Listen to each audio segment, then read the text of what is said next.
Welcome, Margarita, to the Beyond Technology podcast. First, tell me about your business. What do you do? What is Circle CRM? Circle CRM Group, CRM stands for Cultural Resource Management, which is basically the industry for consulting archaeologists. We go in before development happens, and it's provincially regulated. So we predominantly work in BC and Alberta. We basically sit in a truck for a few hours and then sit in a quad for a few hours maybe, and then do a lot of hiking and digging, and hopefully we find some archaeology. Very cool. I would love to hear if you could envision the future and look maybe 10 years out, where do you see yourself? Ooh, this is always a difficult question. 10 years out, I hope to be retired, to be honest. But I don't know what retirement looks like because I love archaeology. I love the company that we've built. I'm hoping in 10 years I can be, what do they call it? You're just the founder and you go in and you say, hey, maybe tweak that a little bit, or you guys are doing a great job. Just roll in and give everyone pats on the back. But also maybe work a lot more with the not-for-profit that I have, the Fairfield Foundation that supports women and marginalized folks in archaeology. I think just having a greater impact socially is what I would love to be focusing on in 10 years as opposed to the business itself. Yeah, so kind of a cheerleader for your business and then focus on the impact of the nonprofit. What kind of impact have you seen in your nonprofit so far? So we actually did an online panel yesterday. It's only been around for like 3 years, and we had all these dreams of all of these events and just lots of things. And you don't realize how much work that is, especially when the people involved are all on a volunteer basis. But we had a panel yesterday about mistakes and learnings in archaeology. So we had 3 women quite successful in their careers talk about different mistakes that they made. And one of the biggest things is we learned not to use the word mistakes, but use the phrase learning opportunity. I think it had a really great impact. All the panelists were really thankful and grateful, and we had maybe 50 or 60 people there, so it's really nice. That's great, yeah. A friend of mine calls it the cost of tuition. Yes. You got to pay the price somehow. Yeah. Tell me about a time when you've used technology to create something in your business that really helped you. So what we I've been thinking about a lot lately in the last week or so, there's so much development in AI, but for archaeology, there are still people today that when we go out in the field and we record our notes, it's pen and paper and a GPS. Even a GPS is modern technology for some people, right? We this year have moved to ArcGIS Online, which allows us to collect our data digitally. We were doing this before on a different app, but we collect our data digitally, and the photos, we know exactly where they've been taken from. We can standardize the notes that people take, and then it automatically uploads to then be processed into a report, because that was a big backlog for us. And now I'm trying to work on how to resolve some of the other bottlenecks, which is in the front end and the back end, using different project management softwares and trying to look at some sort of automation. I think once we standardize our data collection, there has to be a better way to do the reporting piece that's not so manual. Yeah. So making some progress. Yeah. Maybe share with me a time when you started to use a technology and it just didn't work and something broke. Well, we've been trying to automate reporting, to be honest, because it often is the same. Like, this landform is generally level. There are these types of trees, these types of vegetation. We dug this many tests and we found this. That's a pretty standard formula.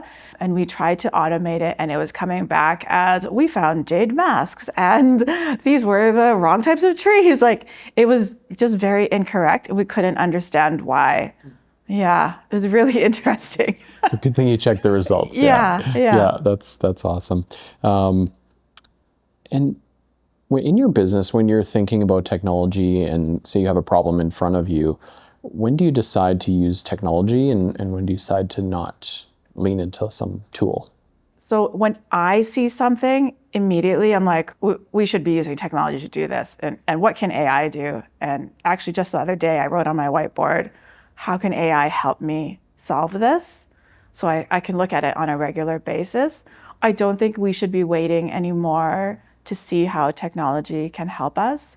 There is such a competitive industry that anything we can do to stay ahead, I think, will be advantageous for us. Yeah, for sure. Is there any areas in your business where you just steer away from using technology and you think it might be beneficial to not? The only piece really is the archaeology piece. I don't think technology or AI can help the archaeologists boots on the ground until we get, robots to be able to actually walk over the deadfall. I'm sure everyone would love that. Yeah. I often talk about, in Star Wars, where they are going through the trees and they don't have to touch the ground. I don't know what those are called, but that's what we want because the access is always really difficult for us. So if we could get like a robotic deer to take us to where we need to go. Right into the trees? Yeah, that would be fabulous. But the archaeology piece, I think, still will always rely on the archaeological expertise. Got it. And how about the customer side of it? Do you see technology helping or hindering in those interactions? I think it can help a lot. Once we get a project, they're really just waiting for us. We want to be able to give them a platform where they can see in real time what is happening. I think that is one space. And then before we get a project, a lot of proponents have questions. And I would love to be able to automate a lot of those questions because they're often the same. Awesome. And you can take how you're using technology and build that into your sales decks and stand out that way, I assume, right? Yeah. Okay. And we talked about AI a little bit, but obviously there's lots of digital risks around that. How do you create a culture in your team where it's okay to fail? I think that is a message that we consistently spread. I often talk about mistakes. So we have a strong safety culture in this industry. We have to be core certified and we have to follow lots of processes. So anytime something goes wrong in the field, it actually has to be reported. And many people are afraid of reporting when something happens, when they damage a truck or someone gets injured or anything like that, because they feel there's a sense of blame that will be applied to them. So we really stress that it's not about fault, it's trying to prevent future incidents. And I often just tell them, like, don't worry, we know that stuff happens because one time I backed a truck into a pole and there was nothing around it for 30 meters. So it's okay. Yeah. So I think once they hear that we have all made mistakes, especially their leaders, it feels okay. Yeah, for sure. I think with technology, there's a bit of an aspect of, okay, we need to feel safe to experiment and maybe fail on some things, but then there's also that fear of like being replaced. And I've heard that, obviously is a concern for a lot of people. How are you managing that with your team? We haven't quite approached that yet. We talked about it last year. We do an annual spring kickoff and we started to talk about automations, especially on the reporting side, because it is humans sitting at a computer, typing into Word. And there was concern expressed about people being replaced, but they don't understand yet what else they are capable of. They could be the decision makers, the critical thinkers, that kind of thing, the people that are editing and making it great. And there's such a long list of things that we want to do that we never get to, then they'll have time for that stuff instead. So as a leader, you try to bring clarity to that for your team so they can see the future with maybe less of the things they don't want to do. Yeah, that's kind of the number one question I'll be asking into the new year. Like, what do you not enjoy doing? So we can figure out how to take it away from you using technology. Yeah, great. That's a great question. Yeah. Do you think technology is making leadership harder or is it making it easier? So on our end, the leadership has been a big challenge for a number of years.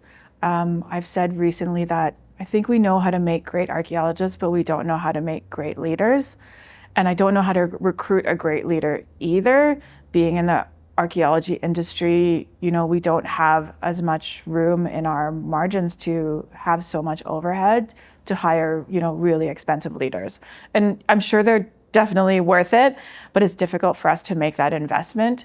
So what I'm investigating right now is how we can use systems to do a lot more of the senior oversight and project management so that the leaders can take on more of the mentorship and the critical thinking piece so that we don't have to have so many leaders at that high level and we can focus on doing great archaeology. Yeah, just empower those leaders to do better work, hey? Yeah. The last question I always like to ask people is, what's your favorite app these days? What's the coolest thing you're telling all your friends about? That's a hard one because I want to say we don't use that many, even though everyone uses so many, right? But we just launched into Smartsheet. That this woman in WPO with me, she showed me how she uses Smartsheet, and it's really Excel on steroids for project management. And I've really just started it, but just even in the onboarding session, I'm pretty excited about what it can do for us to take away a lot of my frustrations about project management. So I'm hoping that will work really well. But on the data collection side, when we jumped into field maps and I can hop online and see what all of our crews are doing, that is pretty exciting for me. Because normally I'd have to go for dinner with you and you'd have to give me your iPad and I would poke around and I would talk to you and that would be at least half an hour. Now I can just go to the hotel room or just sit in my office and click, click, click. Good job. Yeah. Yeah, that streamlines that and takes a lot of the time out of it for you. Very cool. Well, thank you for your time today, Margarita. It was great to have you on. Great to learn about how you're using technology in your business. Yeah, thank you. If people want to reach out to you and learn more about how you're doing archaeology with today's technology, how can they find you? Classic email, marg@circleconsulting.ca. We're also on Instagram pretty regularly. Circle Digs is our handle, and we have the Fairfield Foundation on Instagram, and we're on LinkedIn, Circle, the Fairfield, and myself. Awesome. Pretty easy to find because I have an uncommon name. You're everywhere. Yeah. Yeah. Awesome. Thanks for coming today. Okay, thank you.